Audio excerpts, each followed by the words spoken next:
నిమిషాలు బాగా ఎమోషనల్ చేశారు. ఊపేసింది. ఇప్పుడు నా సెషన్ స్టార్ట్ చేస్తానండి. ఒక్కసారి నా సెషన్ స్టార్ట్ చేసే ముందు ఒకసారి ప్రార్థన చేసుకుందామండి. నాతో పాటు మీరు కూడా చేయండి. ఓం గురుర్ బ్రహ్మ గురుర్ విష్ణు గురుదేవో మహేశ్వర గురు సాక్షాత్ పరబ్రహ్మ తస్మై శ్రీ గురవే నమః. Okay guys, now get set go. ఏంటి, నేను గెట్ సెట్ గో అంటే ఎక్కడికైనా వెళ్దాం అనుకుంటున్నారా? Not like that. అవును. నా లేదు సార్, నా టాపిక్ అది సార్. 3 పవర్ఫుల్ వర్డ్స్ నేను మీకు చెప్తున్నాను. అవి ఎలా ఉంటాయి ఏంటి అన్న దానికోసం ఈ రోజు నేను మీతో షేర్ చేసుకుంటున్నానండి. First 3 words sir. అందులో ఫస్ట్ వన్ గెట్. ఏంటంటే get is nothing but get your goal sir. Next అక్కడ అంటే గెట్ యువర్ గోల్ అంటే ప్రతి మనిషికి ఒక్కొక్కరికి ఒక్కొక్క రకమైన లక్ష్యం ఉంటుంది, ఒక్కొక్క రకమైన కళ ఉంటుంది, ఒక్కొక్క రకమైన పని చేద్దాము దాన్ని సాధించుకుందామన్న యాంగ్జైటీ ఉంటుంది. సో మన లక్ష్యం ఏంటన్నది తెలుసుకోవడమే first get sir. Next set అంటే ఇప్పుడు ఆల్రెడీ మనం గెట్ అనుకున్నాము, దానికి సంబంధించి ఏంటి కావాలి, ఏం చేస్తే మనకి బాగుంటుంది అన్నది చేయడమే. Set is nothing but set your body and mind, that is set. Next get set. Next go. Go అంటే ఆల్రెడీ మనకి గోల్ తెలిసింది. గోల్ తర్వాత దానికి కావాల్సినవి ఎలా తీసుకోవాలి, మన బాడీని మన మైండ్ ని ఎలా సెట్ చేసుకోవాలి, దాని ప్రిపరేషన్ అంతా ఏం చేసుకున్నాము అన్న దానికోసం చూసుకుంటాము. ఆ రెండు వచ్చిన తర్వాత మనం వేసే మొదటి అడుగే go. So get set go. దీని మీద నేను మీకు ఒక చిన్న కథ చెప్తానండి. ఒక అడవిలో ఒక బాబు విలువిద్య నేర్చుకుంటున్నాడండి. నేర్చుకుంటుంటే వాళ్ళ నాన్నకి బాబు బాగా బాణాలు అయ్యి వేస్తున్నాడు, ఎవరైనా గురువు గారు ఉంటే బాబుకి ఇంకా మంచి ట్రైనింగ్ ఇప్పించి మంచి విలువిద్య నేర్పించి బాగా ప్రసిద్ధి చేద్దామని అని అనుకుంటాడనమాట. నేను ఈ ట్యాగ్ లైన్ చెప్పాను కదా, ఆ బాబు ఎవరో మీకు ఏమైనా ఐడియా వచ్చిందండి? ఎవరికైనా గుర్తొస్తే ఒకసారి చాట్ బాక్స్ లో టైప్ చేయండి.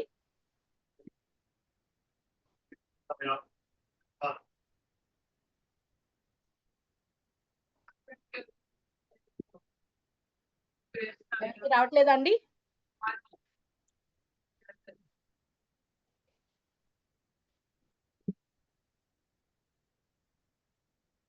క్లూ అడుగుతున్నారు. ఏకలవ్యుడు అండి. ఏకలవ్యుడు విలువిద్యలో బాగా ఉంటాడు కదండి. తనకి గురువు లేరు అని బాధపడతా ఉంటాడు. ఒకసారి ద్రోణాచార్యుడు అక్కడికి వచ్చినప్పుడు పిల్లలకి ఎలా బాణ విద్య నేర్పిస్తున్నాడో చూస్తాడండి దూరం నుంచి. వాళ్ళ తండ్రితో వెళ్ళి నాన్న నాకు ఆయన దగ్గర శిక్షణ ఇప్పించు అని అడిగితే వెళ్తారండి. వెళ్తే ద్రోణాచార్యులు చెప్తారు, నేను రాజపుత్రులకి తప్ప గిరిజన బాలులకి చెప్పనమ్మా అని. కానీ అప్పుడు ఏకలవ్యుడు డీలా పడిపోలేదు. తన లక్ష్యం విలువిద్యలో ప్రావీణ్యం పొందడం. దానికోసం తను అదే లక్ష్యంగా పెట్టుకున్నాడండి. దానికోసం ఏం చేశాడంటే ద్రోణాచార్యుల వారిని ఒక శిల్పంలా చేసుకొని అక్కడ గురువుగా ప్రతిష్ఠించుకొని ఆయన ముందే తనకు వచ్చిన విలువిద్యలంతా నేర్చుకొని అందులో ప్రావీణ్యం సాధించాడండి. ఇక్కడ చెప్పిన ఈ చిన్న కథలో గెట్ సెట్ గో అన్న దాంట్లో ముందు ద్రోణాచార్యుల వారు వద్దన్నా అతను ఏకలవ్యుడు నిరాశ పడలేదు. తన లక్ష్యం విలువిద్య నేర్చుకోవటం.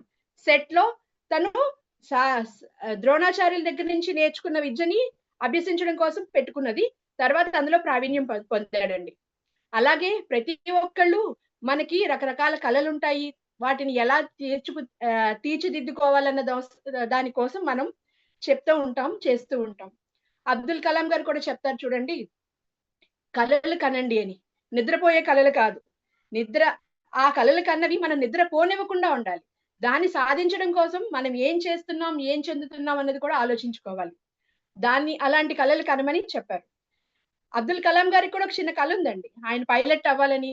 కానీ ఆయన పైలట్ ట్రైనింగ్కి వెళ్ళినప్పుడు ఆయన రిజెక్ట్ చేశారంట.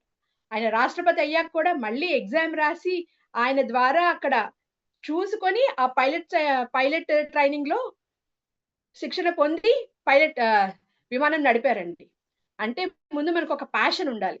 ఆ ప్యాషన్ ని గోల్ కింద సెట్ చేసుకొని దాన్ని సాధించడం కోసం మనం పాటుపడాలండి. సో అదొక రకమైన విధానం. తర్వాత ఇంకొక చిన్న కథ చెప్తాను. అది కూడా ఏంటంటే మన లక్ష్యం ఎలాగ సాధించుకోవాలి అని. ఒకసారి ద్రోణాచార్యుల వారు మొత్తం కౌరవులు పాండవులకి ఎవరికి ఎలాంటి విద్యను ఇవ్వాలి, అన్ని యుద్ధ రంగాల్లో అన్ని అస్త్రాలు ఎవరికి ఏది ఇవ్వాలి అని చెప్పి జడ్జ్ చేయడం కోసం వాళ్ళందరినీ ఒక అడవికి తీసుకెళ్తారండి. అక్కడ విలువిద్యలో ఎవరికి బాగా ట్రైనింగ్ ఇవ్వాలి అని అనుకుంటారనమాట. అనుకున్నప్పుడు కౌరవుల్ని పాండవుల్ని పిలుస్తారండి. ఒక చెట్టు దగ్గరకు తీసుకెళ్తారు. తీసుకెళ్ళాక ముందు ధర్మరాజుని పిలుస్తారు. పిలిచి, ధర్మరాజా, ఇక్కడ ఈ చెట్టు ఉంది, చెట్టు మీద కొమ్మ మీద పిట్ట ఉంది, ఆ పిట్ట కన్ను కొట్టాలి అని చెప్తారు. అప్పుడు ధర్మరాజు అంటాడు, ఆచార్య, ఆ పిట్టను కొడితే పాపం చచ్చిపోతుంది కదా, ఎలాగా, వద్దులేండి అంటాడు. అయితే నువ్వు విలువిద్యకు పనికిరావు, పక్కకు తప్పుకో అంటాడండి. తర్వాత దుర్యోధనుని పిలుస్తారండి. దుర్యోధనుని పిలిస్తే, దుర్యోధన, నీకు చెట్టు కనిపిస్తుందా అని అడుగుతాడు. కనిపిస్తుంది అంటాడు. మరి కొమ్మ కనిపిస్తుందా అని అడుగుతారు. కనిపిస్తుంది అంటారు. మరి పిట్ట కనిపిస్తుందా అంటే దుర్యోధనుడు అంటాడనమాట, ఆచార్య, నాకు కళ్ళు కనిపిస్తాయి, మా తల్లిదండ్రులకు కళ్ళు కనిపించవు, ఎందుకు నన్ను సార్లు నాకు కనిపిస్తుందా అని అడుగుతున్నారని అంటే, అప్పుడు ఆచార్యులు అంటారు, నీకు చాలా అహంకారం ఎక్కువ, నీకు కాన్సన్ట్రేషన్ ఉండదు, నువ్వు విలువిద్యకు పనికిరావు, పక్కకు తప్పుకో అంటారు. తర్వాత భీముడిని రమ్మంటారు. భీముడు వస్తాడు. భీముడికి కూడా ఇవే క్వశ్చన్స్ అడుగుతారు ఆచార్యుల వారు. పిట్ట చాలా పెద్దగా ఉన్నది, చాలా బాగుంది గురువు గారు అనేసరికి, ఆహా, నీకు పిట్ట మీద జాసింది తప్ప పిట్టని కొట్టే ఇది చేయలేదు, నువ్వు పక్కకు తప్పుకో అంటారు. తర్వాత అర్జునుడు రమ్మంటారు. అర్జునుడు రమ్మన్నప్పుడు, అర్జున, నీకు పిట్ట కనిపిస్తుందా, కొమ్మ కనిపిస్తుందా, ఇవన్నీ అడుగుతూ ఉంటే నాకు చెట్టు కనిపించలేదు, కొమ్మ కనిపించలేదు, పిట్ట కనిపించలేదు అని అంటాడండి. అయితే మరి నీకేం కనిపిస్తుంది అని అడుగుతారు. అడిగితే, నాకు పిట్ట కన్ను మాత్రమే కనిపిస్తుంది గురువు గారు అంటారు. అయితే బాణాన్ని సంధించు అంటారు. అప్పుడు అర్జునుడు బాణం సంధించిన వెంటనే ఆ పిట్ట కన్నుకే తగులుతుందండి బాణం. అది కాన్సన్ట్రేషన్. ఇప్పుడు ఈ జనరేషన్ పిల్లలకి ఇలాంటి కథలు చెప్తే వాళ్ళు ఎలాగా దాన్ని బిల్డ్ చేసుకుంటారో అన్నది వాళ్ళకి ఒక ఎగ్జాంపుల్ కింద ఉంటుంది. ఎందుకంటే ఇప్పుడంతా డిజిటలైజేషన్, అందరికీ ఎక్కువ ఫోన్స్, స్క్రీన్స్ చూడటమే ఎక్కువైపోతుంది. వాళ్ళ లక్ష్యం పెట్టుకుంటున్నారు కానీ ఆ లక్ష్యం దేనికి, దాన్ని మనం ఎలాగా అన్వయించుకొని దాన్ని సాధించాలి అన్న దానికి ఎవ్వరు ఏమీ చూడట్లేదు. లక్ష్యం ఉన్నది కదా, ఏదో చేసేద్దాము చెందేద్దాము అంటే అది కాదు కదా. మనం ఎలా సాధించాలి అన్న దానికి ఒక ప్రణాళిక వేసుకోవాలి. That is the set. So get set గోలో ఈ 3 రకాలు చెప్తే పిల్లలు బాగా ఎడ్యుకేషన్ నేర్చుకుని వాళ్ళ ఆశయాల వైపు పరిగెట్టి వాళ్ళు సక్సెస్ చేసుకుంటారని ఒక విధానం అండి. ఎందుకంటే లక్ష్యాలంటే చాలా పెద్ద పెద్ద లక్ష్యాలని ఇవే అని కాదు. నేను ఒక హోమ్ మేకర్ నండి. నా లక్ష్యం ఏముంటుందంటే, నాకు నా పిల్లలు, నా భర్త శుభ్రంగా అన్ని విషయాల్లో సక్సెస్ చేయడానికి వాళ్ళకి అన్ని ఇన్పుట్స్ నేను ఇస్తున్నానా లేదా అని చూసుకుంటాను. వాళ్ళకి ఎటువంటి ఇబ్బంది రాకుండా చెయ్యాలి. టైం మేనేజ్మెంట్ ఎలా చేసుకోవాలి, నా లక్ష్యంలో పిల్లలకి ఏ రకంగా వాళ్ళకి అన్ని అందుబాటులో ఉన్నాయా లేదో చూడటం, సమయానికి వాళ్ళకి అన్ని రకాలు అందుతున్నాయా లేదో చూడటం, అది కూడా ఒక లక్ష్యమే. దాన్ని చిన్న చూపు చూడడం కూడా కాదు. ఎందుకంటే హోమ్ మేకర్ కున్న క్వాలిటీస్ ఇంకెందులో ఎవరికి ఉండవండి.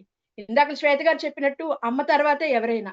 ఒక ఇల్లు మేనేజ్ చేయాలంటే ఎంత కష్టమో ఒక్కసారి మీ భార్య లేకపోతే మీరు మేనేజ్ చేస్తే మీ అందరికీ తెలుస్తుంది. అది 100% కరెక్ట్ అవుతుంది. ఎందుకంటే అన్ని క్వాలిటీస్ ఉండాలండి. సో హోమ్ మేకర్స్ ఉండే లక్ష్యాలు అలాగా. నేను చెప్తున్నది ఒక్కొక్కళ్ళు ఒక్కొక్క ఏజ్ లో ఒక్కొక్క రకమైన లక్ష్యంలో ఉంటారండి. ఇప్పుడు పిల్లలంటే ఓన్లీ చదివే ఉంటుంది.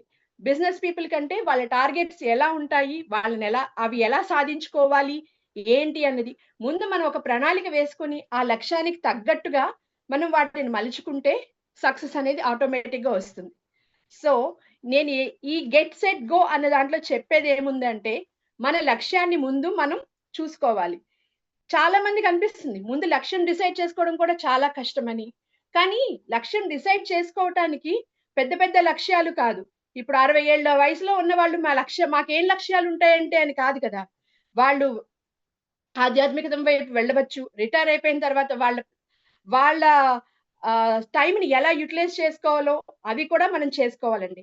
ఇదంతా ప్రతి మనిషి మన యొక్క ఆలోచన విధానాన్ని మలుచుకోవటం, మనకి సెల్ఫ్ డెవలప్ అవ్వడం కోసం ఏదైనా సరే మనం అన్నిటికీ రెడీగా ఉన్నాం, చేస్తామని చెప్పడం ఇది నా ఉద్దేశం.